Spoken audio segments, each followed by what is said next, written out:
If you ever see a third shadow when you're alone, don't move, it means the hollow man has noticed you. I live in a small cabin tucked away in the northern woods, miles from the nearest neighbor. It's isolated, sure, but peaceful. No traffic, no people, no noise, just the wind between the pine trees and the occasional owl hooting into the night. I moved here after a breakdown in the city. I thought the solitude would heal me. But I've come to realize that out here, you're never truly alone, and some things that notice your presence are not meant to. It started with a shadow. Not mine, not anything I could explain. I was reading near the fireplace one evening, the light flickering behind me, casting my silhouette onto the cabin wall. As I stood up to grab a glass of water, I caught a glimpse of something strange. My shadow moved, as expected, but there was a second one, then a third. For a moment, I stood frozen, staring at it. 3 shadows on the wall, when there should only be one. They all mimicked my movements. At first. Then, one of them didn't.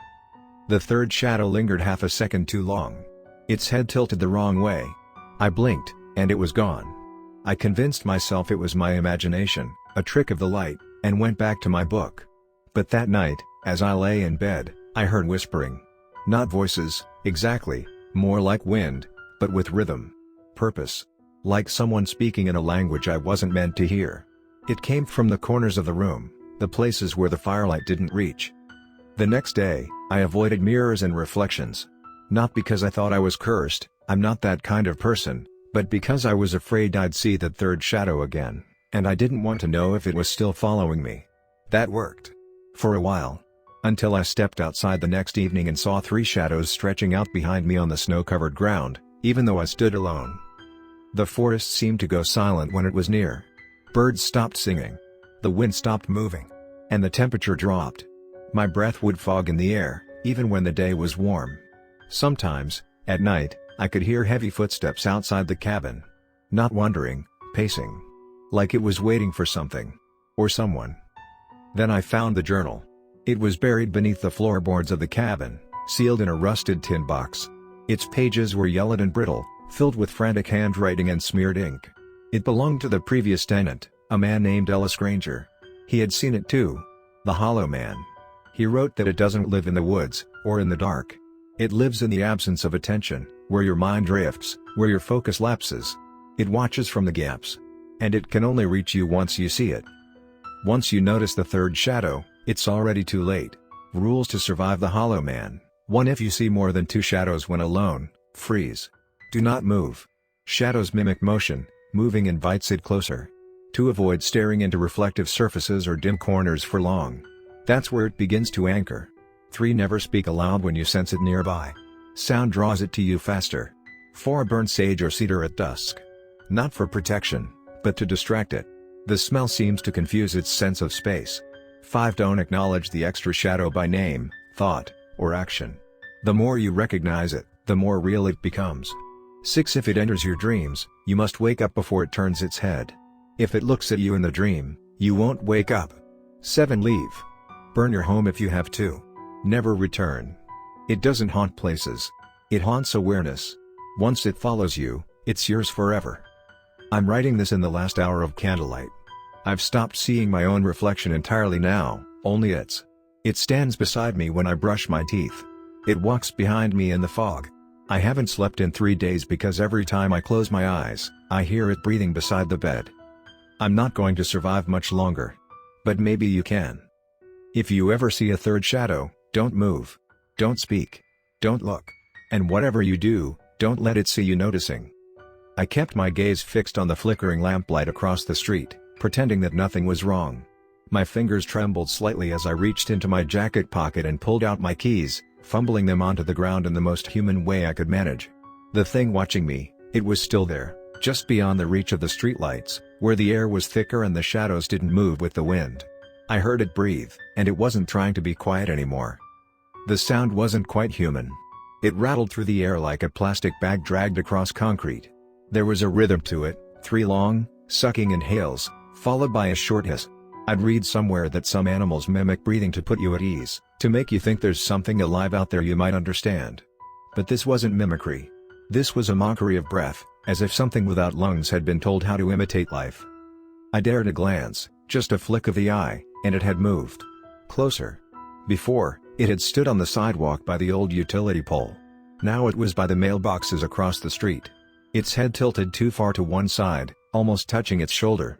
The body was impossibly thin, too tall, limbs loose and wrong.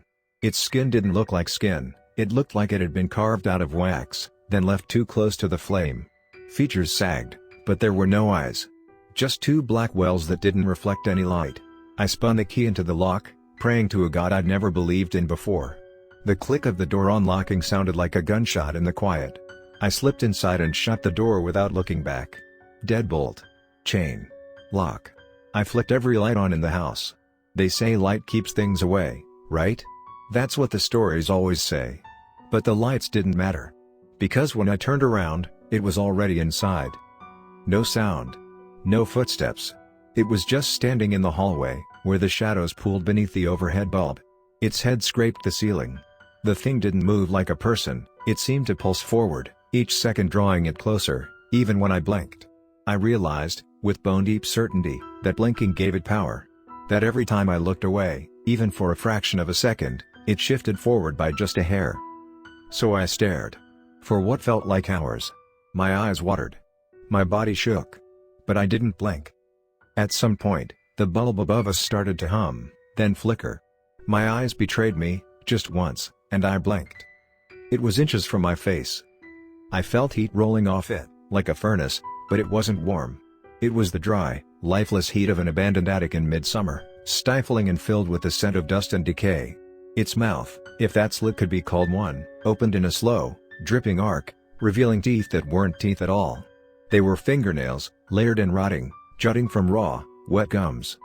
And then it smiled. That was when I screamed. My voice cracked, and I stumbled backward, crashing into the dining table. I didn't stop to think. I ran out the back door, barefoot, into the icy grass, the cold slicing into my feet like knives. I didn't know where I was going. I just needed to be where it wasn't. But as I ran, I realized something terrifying. Every window I passed had that thing's silhouette in it. Every reflection, every surface, it was already there. Watching. Smiling. It doesn't exist in a single place. It doesn't need to move. It's already part of you the moment you notice it. It doesn't follow in the traditional sense. It lives inside the act of being seen. And now I had seen it. Worse, I had noticed it. Acknowledged it. That's what it wanted. I eventually collapsed in a neighbor's yard, sobbing. They never saw anything behind me. Never heard anything in the house. When they walked me back home the next morning, everything was untouched. The doors still locked. No signs of entry. Except. The lights were all out. Every bulb shattered. And on the living room wall, written in something dark and wet, were 4 words. You saw me first. The words echoed through the still air like a curse etched in stone, vibrating down my spine.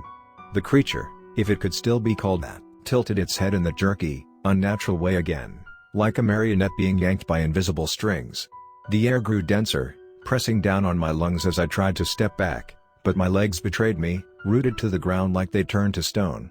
Its voice wasn't a whisper anymore, it had grown teeth. I could feel it gnawing at the edge of my mind. It began to crawl toward me, not walk, not slither, but crawl, with limbs too long and too many joints bending in directions that screamed wrong. Its fingers dragged furrows through the pine needles as it came, and I could hear a wet, crunching sound with every movement. It left behind something slick and black on the forest floor, glistening even in the pale gray pre-dawn light. Its eyes, those empty, bottomless pits, never left mine. You saw me first, it repeated, almost tenderly now, as though reminding a long-lost lover of a shared secret. That means you belong. The trees around us didn't move. No birds stirred. Even the wind had stopped breathing. I tried to scream, to run, to blink, anything, but the moment I had looked into its eyes, I had been marked. And now the world was warped, time unraveling like thread around me.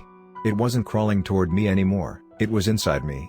My breath came in shallow rasps, and I could feel its fingers brushing the inside of my ribcage, tugging gently, possessively. I stumbled backward, finally free of whatever force had held me in place, and turned to flee. But no matter which way I ran, the woods were wrong. Trees that hadn't been there before loomed in my path. The roots slithered across the ground, shifting under my feet. I could hear it laughing, not loudly, not even audibly, but inside my head, low and constant like the hum of a dying fluorescent light. I found my car eventually. Or at least something shaped like it. My keys didn't fit anymore. The radio turned on by itself, static whispering through the speakers in a voice that spoke in memories I hadn't lived. I saw my reflection in the rearview mirror, and it was smiling. I wasn't. The thing still speaks to me. Sometimes it crawls from the shadows between moments, pulling itself up from behind my eyelids when I blink. I've stopped sleeping. I've stopped dreaming. Because now it's always watching, just beyond the veil, just behind the glass of the world. And every now and then, I catch a glimpse of someone else noticing it. I want to warn them. I want to scream at them not to look. But it's too late. Because they always say the same thing I did. What the hell is that? And somewhere deep in the forest, the creature turns its head, slowly, with a smile stitched into the dark. You saw me first.